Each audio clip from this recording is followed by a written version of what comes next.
ইসলামী আলোচক আল্লামা মুজিবুর রহমান সরকারি দামাত বরকাতুহু চট্টগ্রাম, শাইখুল হাদিস জামিয়া ইসলামিয়া উত্তর বেগুনবাড়ি তেজগাঁও ঢাকা।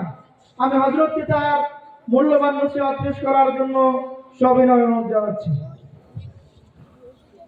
السلام عليكم ورحمة الله وبركاته.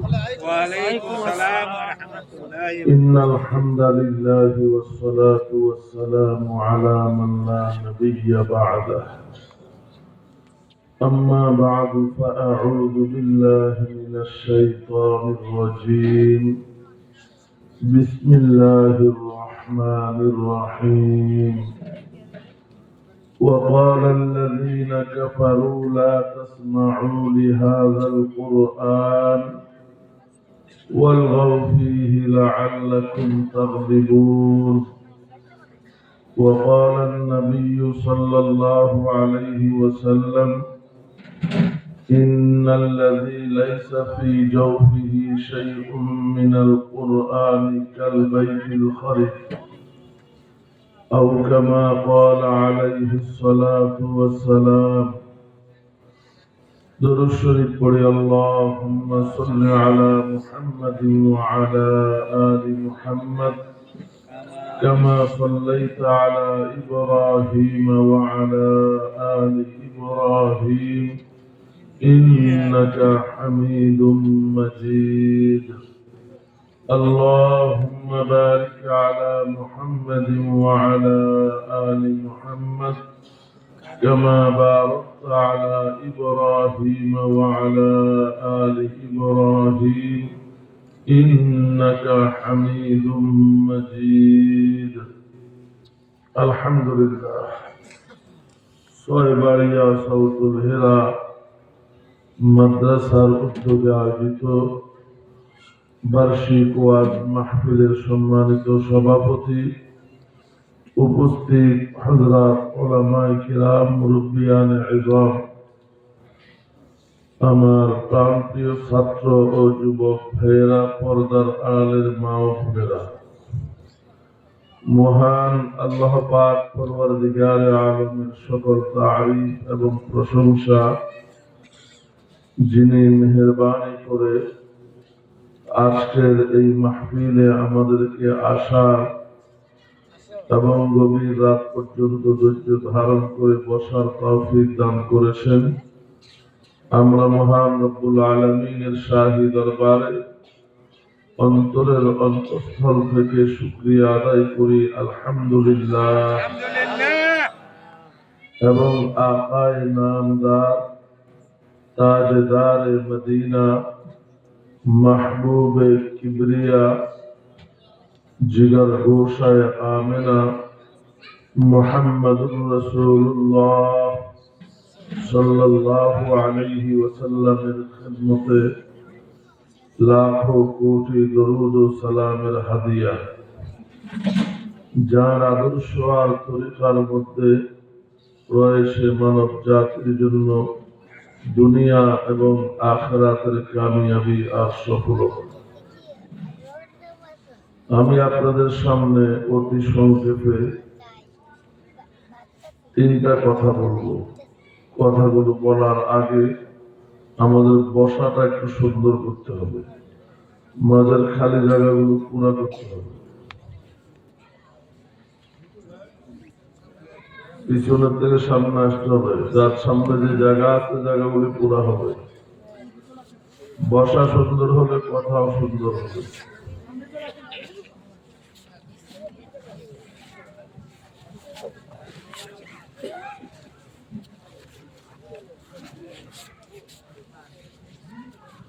মাশাআল্লাহ। মানুষ বেশি হওয়া জরুরি না, মানুষ যাই হোক, বসা সুন্দর হলে কথা সুন্দর হবে। একজন হোক আর 1 লাখ হোক,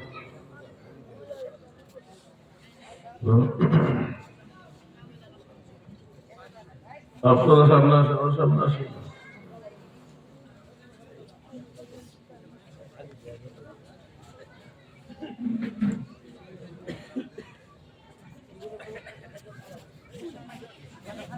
আমরা যারা এখানে উপস্থিত হয়েছি, ইমানদার কারা কারা হাত উঠে? আমাদের সবার আল্লাহর প্রতি বিশ্বাস আছে? হাত নামাই। পরকালের প্রতি বিশ্বাস আছে? হাত উঠাই। হাত নামাই। যারা আল্লাহর প্রতি বিশ্বাস রাখে, পরকালের প্রতি বিশ্বাস রাখে, তার একটা প্রমাণ হলো মেহমানকে সম্মান করা। মান কানা ইউমিনু বিল্লাহি ওয়াল ইয়াউমিল আখির ফালইউকরিম যায়ফাহ। যে আল্লাহর প্রতি বিশ্বাস রাখে, পরকালের প্রতি বিশ্বাস রাখে, তার দায়িত্ব হলো মেহমানকে সম্মান করা। মেহমান পছন্দ হোক অথবা পছন্দ না হোক। বুঝা গেছে? তো আমি এসেছি চট্টগ্রাম থেকে, প্রায় 300-350 কিলোমিটার। আপনারা এসেছেন 3-4 কিলোমিটার। যাওয়ার প্রয়োজন হলে আগে আমার যাওয়া প্রয়োজন। আমাকে রেখে কেউ যাবেন না। মাহফিলে মেহমানের প্রতি সম্মান হলো মনোযোগ দিয়ে কথা শোনা, শেষ হওয়া পর্যন্ত ধৈর্য ধরে বসা। আল্লাহ আমাদের সবাইকে আমল করা তৌফিক দান করুন। আমিন। এদের কথা হবে না, পর্দার পাশে কোনো কথা হবে না। যুবক কিশোরদের জন্য বলছি, গতকাল আমরা ঢাকায় একটা জানাজা পড়েছি। বলা হয় প্রায় 1 কোটি মানুষ হয়েছে। বাংলাদেশ তো নয়, পৃথিবীতে এত বড় জানাজা হয়েছে কিনা আমার জানা নাই। যার জানাজা পড়েছি তার বয়স মাত্র 32 বছর। 32 বছরের একজন যুবক, তার জানাজা এত মানুষ কি করে এলো? 1 নম্বর, ছেলেটা হাফেজে কোরআন, সুবহানাল্লাহ। 2 নম্বর, ছেলেটার দিলে আছে ঈমান। 3 নম্বর, ছেলেটা নিজের জন্য ভাবতো না, দেশের জন্য, জাতির জন্য ভাবতো।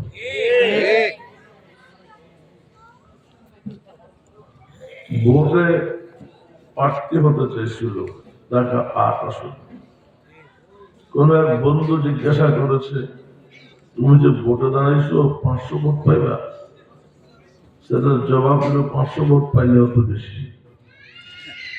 আমার কোনো দল নাই, কিচ্ছু নাই, আমি যদি 500 ভোট পাই এটাই তো বেশি। 500 লোক আমাকে ভালোবাসে। এবার 500 হবে, আগামীতে 1000 হবে, এভাবে তো আগামী। আল্লাহ, আমি বলি ভোট পাইছে 18 কোটি। কথা বলে দুনিয়া থেকে চলে গেছে 18 কোটি মানুষকে কাঁদাইয়া গেছে, অর্থাৎ 18 কোটি মানুষ তার জন্য কাঁদতেছে। ওই যুবক আর কিশোর আমাদেরকে এমন হতে হবে যেন সারা দুনিয়া আমাদের জন্য কাঁদে। আমাদের মরণে যেন মানুষ খুশি না হয়। আমরা ছোটকাল থেকে শুনছি কি এমন জীবন কর গঠন, মরিলে হাসিবে তুমি, কাঁদিবে বাবা। আল্লাহ পাক আমাদেরকে এমন দামি জীবন গঠন করা তৌফিক দান করুন। আমিন। আমাদের প্রিয় নবীজি সাল্লাল্লাহু আলাইহি ওয়াসাল্লাম যেদিন নবুয়ত প্রাপ্ত হলেন, ভাই সমস্যা কি?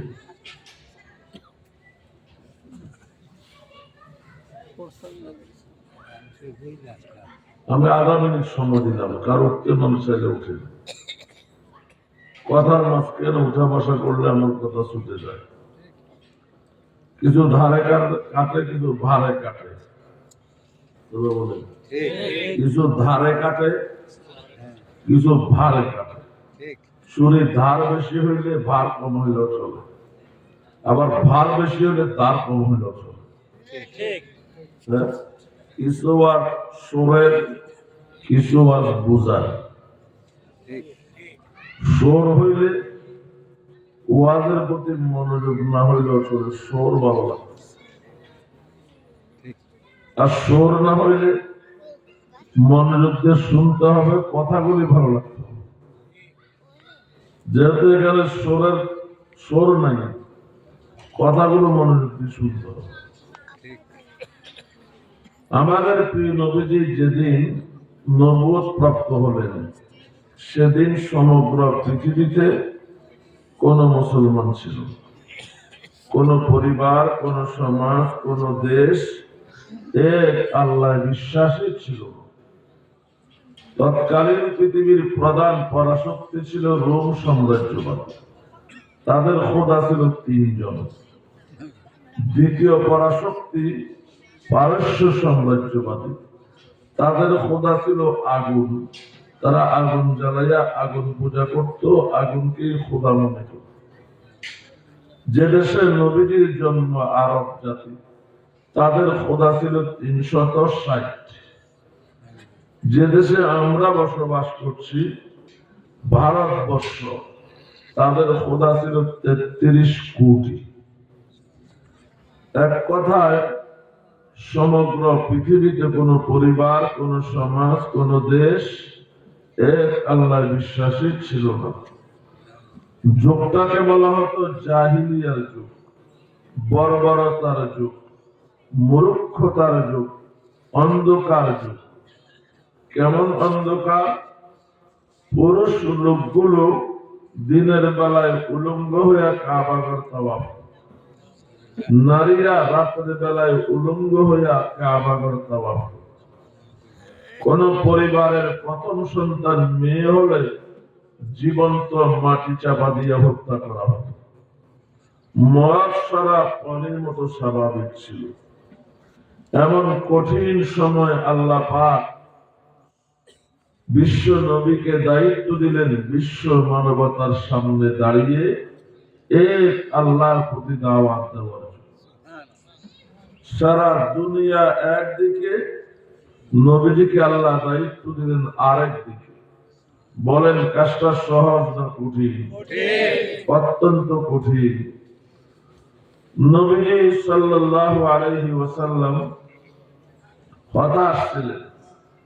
নবীজিকে সাহস দিয়ে, সান্ত্বনা দিয়ে, যিনি সর্বপ্রথম মুসলমান হলেন আম্মা জান খাদিজাতুল কুবরা রাদিয়াল্লাহু তাআলা আনহা, দ্বিতীয় নম্বরে হযরত আলী রাদিয়াল্লাহু তাআলা আনহু, তৃতীয় নম্বরে হযরত যায়েদ ইবনে হারেসা রাদিয়াল্লাহু তাআলা, চতুর্থ নম্বরে হযরত আবু বকর সিদ্দিক রাদিয়াল্লাহু তাআলা।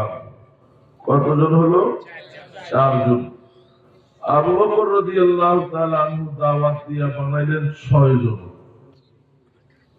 কতজন হলো? 6 4 10। দেখতে দেখতে 10 জন হয়ে গেল। এখন যত দিন যাচ্ছে তত সংখ্যা বাড়তেছে। যত সংখ্যা বাড়তেছে, আবু জাহিল আবু লাহাবদের গায়ে আগুন জ্বলতেছে। শুরু করে দিল তারা জুলুম, অত্যাচার, নির্যাতন। হযরত বিলালকে মারে, খব্বাবকে মারে, আম্মারকে মারে, ইয়াসিরকে মারে, জানিরাকে মারে, সুমাইয়াকে মারে। যত মারে সংখ্যা আরো বাড়ে। মায়ের খায়া একজনও কালিমা ছাড়ে নাই। হযরত সুমাইয়া রাদিয়াল্লাহু তাআলা বয়স 90 বছর।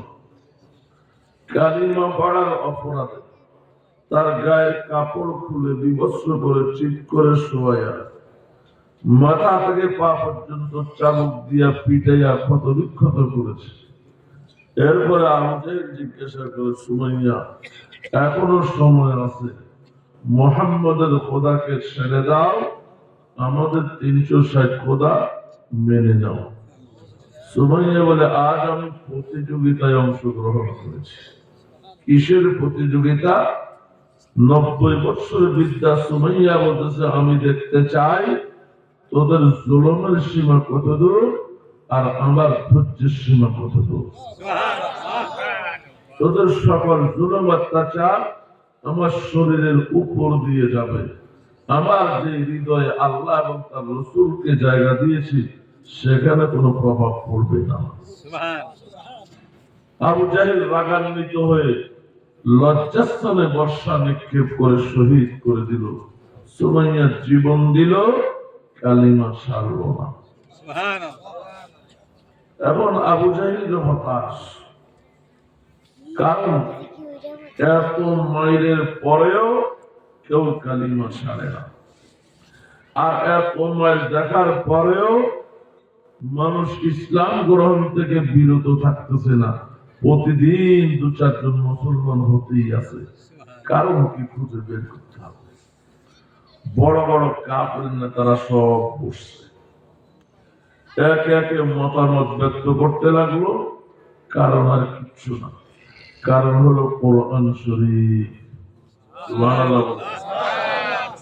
নবীজি সাহাবারা রাতের বেলায় তেলাওয়াত করে, আমাদের লোকজন গোপনে গিয়া শুনে দিল নরম হয়ে যায়, সকালে মুসলমান হয়ে যায়।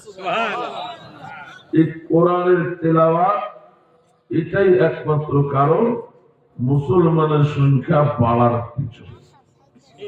একজন দাঁড়ায় বলল, কথা 100 বার ঠিক। তোমরা ভুলে গেছো ওমরের মতো বীর বাহাদুর উন্মুক্ত তরবারি নিয়ে রওনা হয়েছে নবীজির মাথা কাটবে।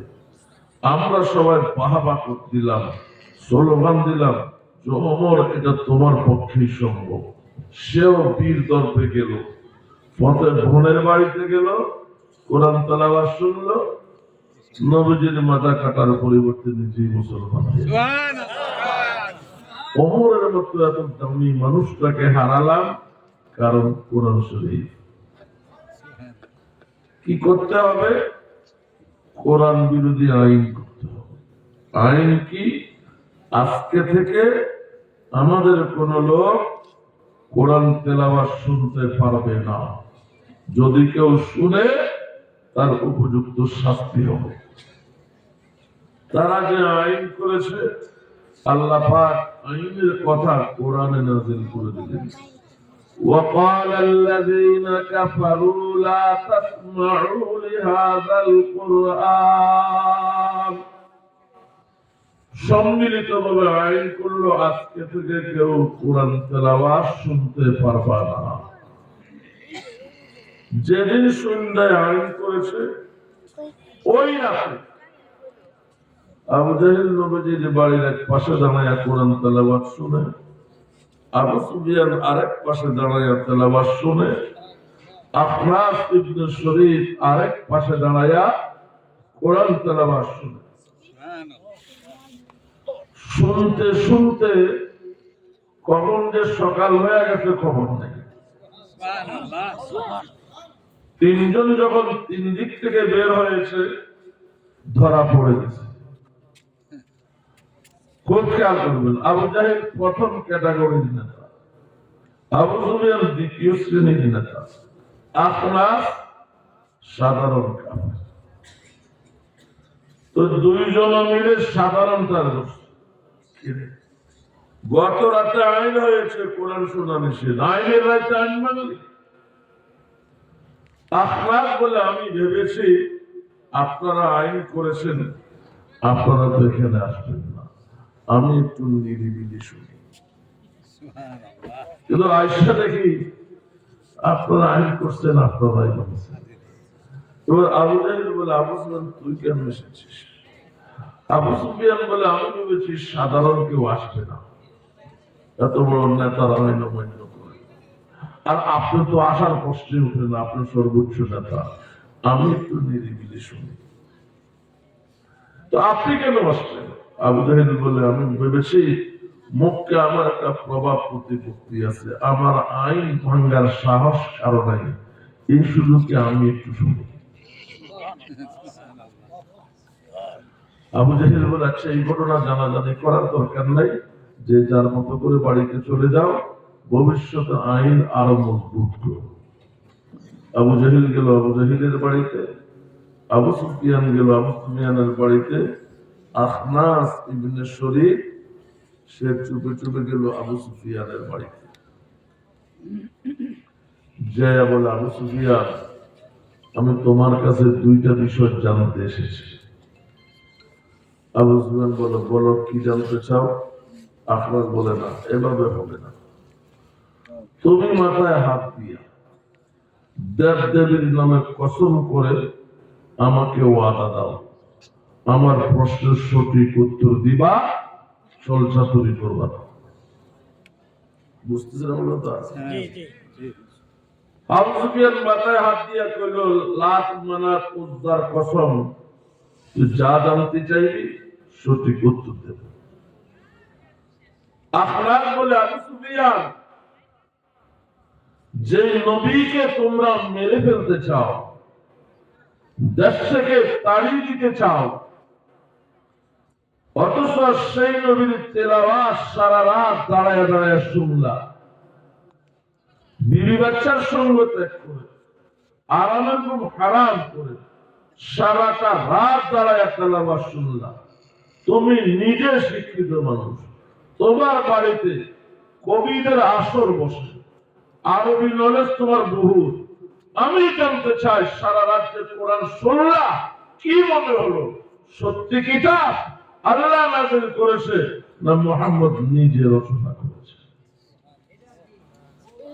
আখনাসের প্রশ্ন। আবু সুফিয়ান বলে, আখনাস, তুই আসল জায়গায় হাত দিয়েছিস। এক শব্দ মুহাম্মদ নিজের থেকে বলেন না, পুরা কোরআন আল্লাহর নাযিল করা কিতাব। এবার আপনার বলে, আমার দ্বিতীয় বিষয়, মুহাম্মদকে তোমরা জন্মের পর থেকে 40 বছর ধরে দেখে আসছো, বলো মুহাম্মদ কি মিথ্যা নবী না সত্য নবী? আবু সুফিয়ান বলে, আখনাস, 40টা বছর যাকে আল আমিন বলেছি, বিশ্বাসী বলেছি, কিছু মানুষ চোর ডাকাত বাটপাত থাকলেও 40-এর পরে আস্তে আস্তে ভালো হয়ে যায়।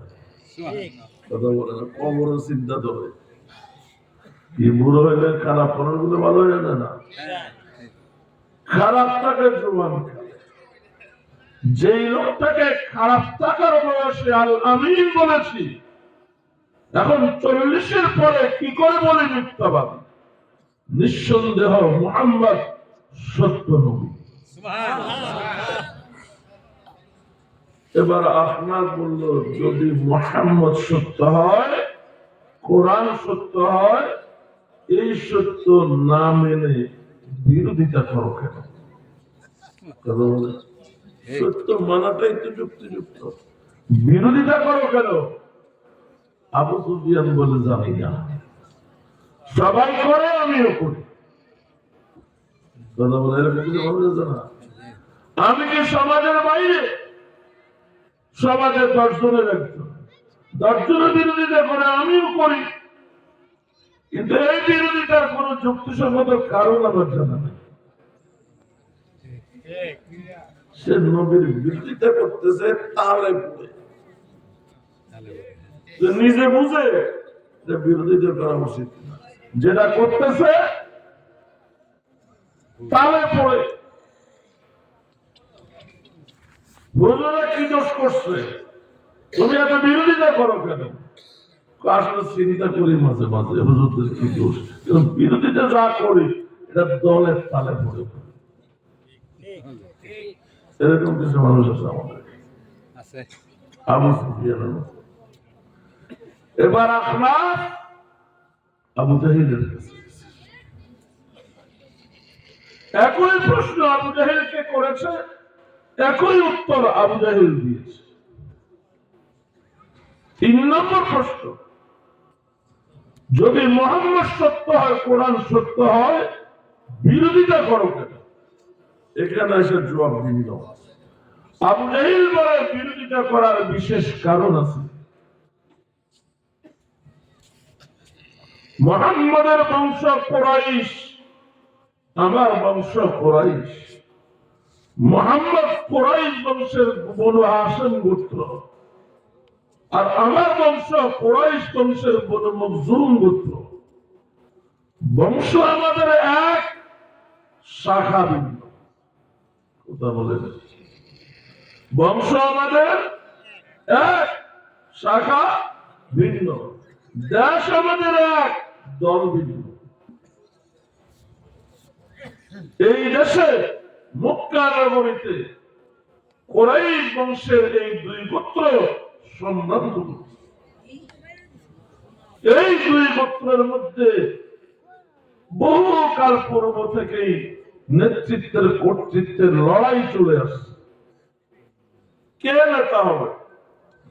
কখনো বনু হাশিম থেকে, কখনো মখজুম থেকে, কখনো হাশিম থেকে, কখনো মখজুম থেকে।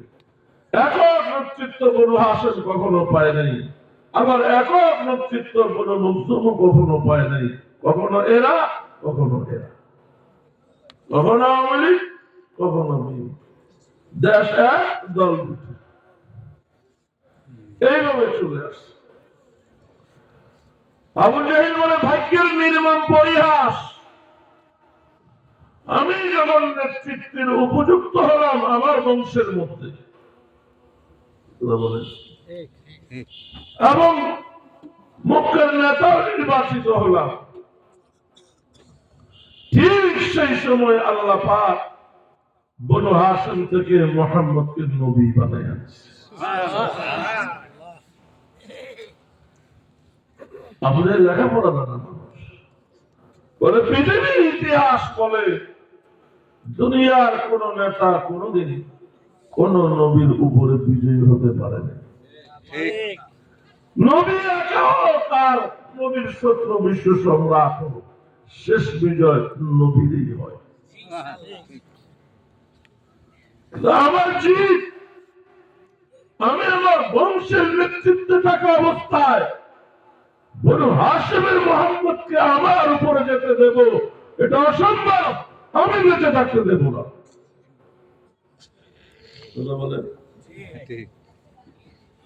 এটা আমার বংশগত জিত। তো আবু জাহেল জানতো মুহাম্মদ সাল্লাল্লাহু আলাইহি ওয়াসাল্লাম সত্য, কোরআন সত্য, মানতে পারে নাই বংশগত জিদের কারণে। বংশগত জিদের কারণে। হক না আমরা সবাই বুঝি, কিছু কিছু মানুষের ভিতরে আবু জাহেলের লোক আছে, এই জন্য সে মানতে পারে না। তো বলতেছিলাম, আবু জাহেল জানতো নবী সত্য, কোরআন সত্য, মানতে পারে নাই জিদের কারণে। আখনাস সাধারণ কাফের, এর দোষের কাছে। যদি বনু হাশিম থেকে আল্লাহ পাক মুহাম্মদকে নবী বানায়া থাকে, তুমি বনু মখজুম থেকে একজনের নবী বানাই দাও। কথা বলেন, লড়াই হবে নবী নবী, বনু হাশিমের নবী, বনু মখজুমের নবী। আবু জাহেলকে, আখনাস তোর মাথা দেখতেছি কিচ্ছু নেই। বনু হাশিমের নবী মুহাম্মদ আল-আমিন, বনু মখজুমের আল-আমিন কি আছে? কথা বলে না। বনু হাশিমের মুহাম্মদ আল-আমিন বিশ্বাসী, বনু মখজুমের আল-আমিন কি আছে যারা নবী বানাবো? যদি একজনকে বানিয়ে দেয়, একদিনেই পরাজয় হয়ে যাবে আমাদের। মানুষ মনে করবে বনু হাশিমের মুহাম্মদ আল-আমিন আর বনু মখজুমের নবী মিথ্যাবাদী। মানুষ সব আল-আমিনের পক্ষে যাবে, আমরা শূন্য হয়ে যাব। এখন তো বাপ দাদার দোহাই দিয়ে জনগণকে কাছে টানতেছি, পাল্লা এখনো ভারী আছে। বাপ দাদার দোহাই এই ট্যাবলেট পাবলিক ভালোই গিলতেছে।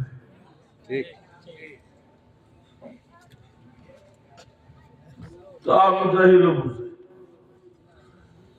আবু জাহেল বলে, আখনাস এখন যা, আইনের দ্বিতীয় ধাপ, যেখানে যেখানে তেলাওয়াত হবে সেখানে সেখানে পাশাপাশি গানের আসর, নাচের আসর হবে। যাতে কেউ শুনতে চাইলেও শুনতে না পারে, ইচ্ছায় অনিচ্ছায় সারা রাত জেগে গান শুনতে হবে। এটা হলো আইনের দ্বিতীয় দফা, ওয়ালগাউ ফীহি লাআল্লাকুম তাগলিবুন। এই আইন হলো সর্বপ্রথম কোরআন বিরোধী আইন, যা আবু জাহিল আবু লাহাবরা করেছে। কিয়ামত পর্যন্ত যারাই কোরআন বিরোধী আইন করবে, আবু জাহিল আবু লাহাবের খালাতো ভাই, খালাতো বোন। আজ থেকে 2000 বছর আগে বেঈমান কাফের আবু জাহিল আবু লাহাবদের যে চিন্তা, বর্তমান দুনিয়ার কাফেরদের একই চিন্তা। তারা চিহ্নিত করেছে মুসলমানের সংখ্যা বাড়ার কারণ, মুসলমানদের ঈমান মজবুত হওয়ার কারণ কোরআন শরীফ। এখনকার বেঈমানরাও এটাই বিশ্বাস করে। মাদার তেরেসা ভারতের একজন সেবিকা, আমাদের ডক্টর ইউনূসের মতো সেও নোবেল পুরস্কার পেয়েছে। আজ থেকে 18-19 বছর আগে মারা গেছে। মারা যাওয়ার 1 সপ্তাহ আগে একটা মহাসত্য কথা বলে গেছে। মাদার তেরেসা বলেছে, আমেরিকা, ইউরোপ আমাকে কোটি কোটি ডলার দিয়েছে, বাংলাদেশ, ভারত, পাকিস্তান, এই 3 দেশের মানুষকে খ্রিস্টান বানাবার জন্য, সেবার নামে, সাহায্যের নামে, চিকিৎসার নামে বিভিন্ন দোয়া। আমি যেই পরিমাণ ডলার এই 3 দেশের মুসলমানদের পিছনে ব্যয় করেছি, এতদিনে এই 3 দেশে খ্রিস্টানের সংখ্যা আর মুসলমানের সংখ্যা সমান হওয়ার কথা। কিন্তু আফসোস, সমান তো দূরে থাক, মুসলমানের তুলনায় খ্রিস্টান 10 ভাগের 1 ভাগ না। প্রশ্ন করা হলে এত ডলার ব্যয় করলেন, সফল হতে পারলেন না কেন? মাদার তেরেসা বলে, একমাত্র কারণ কোরআন শরীফ। একমাত্র কারণ কোরআন শরীফ। মুসলমানের যে বাচ্চা বাল্যকালে কোরআন শরীফ পড়ে, সারা দুনিয়ার লোক দেখাইও খ্রিস্টান বানাইতে পারি না। কোরআন তার ঈমানকে হেফাজত। মাদার তেরেসা বলে, আশ্চর্য বিষয়, কিছু মুসলমান দারিদ্রতার চরম পর্যায়ে বসবাস করে, অভাব আর সহ্য করতে না পেরে আমাদের কাছে আসে, ফরম পূরণ করে দস্তখত দিয়ে খ্রিস্টান হয়ে যায়। আমাদের থেকে টাকা পয়সা নিয়ে ব্যবসা বাণিজ্য করে যখন স্বাবলম্বী হয়, আবার তুমি টুপি মাথায় দিয়ে মসজিদে যায়। জোর করে ধরে এনে তাদের স্বাক্ষরিত ফরম হাতে দিয়ে যখন জিজ্ঞাসা করি, কাগজের কলমে তোরা খ্রিস্টান, আমাদের থেকে সাহায্য নিয়েছিস, ডকুমেন্ট আছে, মাথায় টুপি কেন? তখন তারা নির্ভয়ে হেসে দিয়ে বলে, আমরা আগেও মুসলমান ছিলাম, এখনো মুসলমান আছি, মধ্যে যে খ্রিস্টান হয়েছি এটা উপরে উপরে হয়েছে, ভিতরের থেকে হয়নি। মাদার তেরেসা বলে, খ্রিস্ট জগৎ, মুসলমানেরা খ্রিস্টান হলে উপরে উপরে হয়, ভিতরের থেকে হয় না। কারণ ভিতরে আছে কোরআন। ভিতরে আছে কোরআন। আমি চ্যালেঞ্জ দেব, কসম দেব, যে ছেলে বাল্যকালে কোরআন শরীফ পড়বে, সে মরণ পর্যন্ত বেঈমান হবে না। বেআমল হতে পারে, বেঈমান হবে না। এজন্য হার বাবা মার দায়িত্ব, সন্তানের ঈমানের গ্যারান্টির জন্য তাকে কোরআন শিক্ষা দেওয়া। মাদার তেরেসার শেষ কথা, ও জগতের খ্রিস্টানেরা, যদি মুসলমানদেরকে খ্রিস্টান বানিয়ে খ্রিস্ট বিশ্ব প্রতিষ্ঠা করতে চাও, ডলার দিয়ে হবে না। একটা মাত্র কাজ করতে হবে, মুসলমানদের কাছে যে কোরআন আছে, এই কোরআন তাদের কাছ থেকে কেড়ে নিতে হবে। যেদিন মুসলমানের কোরআন শরীফ হারাবে ওই দিন তাদেরকে খ্রিস্টান বানানো সহজ হবে। আমি আপনাদের কাছে জানতে চাই, খ্রিস্টান মিশনারিরা যদি ৬ বাড়ি এলাকায় এসে আমাদের মসজিদ মাদ্রাসা থেকে বাড়িঘর থেকে কোরআন শরীফ কেড়ে নিতে চায়, পারবে? পারবে কেড়ে নিতে? কোরআন রক্ষার জন্য যদি সেদিন রক্ত দিতে হয়, জীবন দিতে হয়, কে কে রাজি আছেন হাত দেখা? মাশাআল্লাহ। কোরআনের প্রতি ভালোবাসা দেখে, মহাব্বত দেখে আমি অনেক খুশি হয়েছি। কিন্তু আমি এবার আপনাদের চোখে আঙুল দিয়ে দেখাবো, রক্ত দিয়ে জীবন দিয়ে কোরআন রক্ষা করা দূরের কথা, নিজেরাই কোরআন শরীফ খুশি মনে তাদের হাতে তুলে দিচ্ছে। দেখাবো? আমি একটা উদাহরণ দিচ্ছি, আমাকে দিয়ে আপনারা মিলাই আনবেন নিজেদেরকে দিয়ে। কথা বলে বোঝার জন্য আমি আমাকে দিয়ে উদাহরণটা দিচ্ছি, এটা মিলে যাবে অনেকের সাথে। বাল্যকালে যখন লেখাপড়ার বয়স হলো, আমার মা বাবা আমাকে ভর্তি করলো প্রাইমারি। কোথায়? প্রাইমারি ক্লাস শুরু হয় 10টায়, তখনও এখন ঠিক। মা ঘুম থেকে জায়গায় দেয় ফজরের সময়, তারপরে পাঠাই দেয় মুক্ত। কথা বলেন?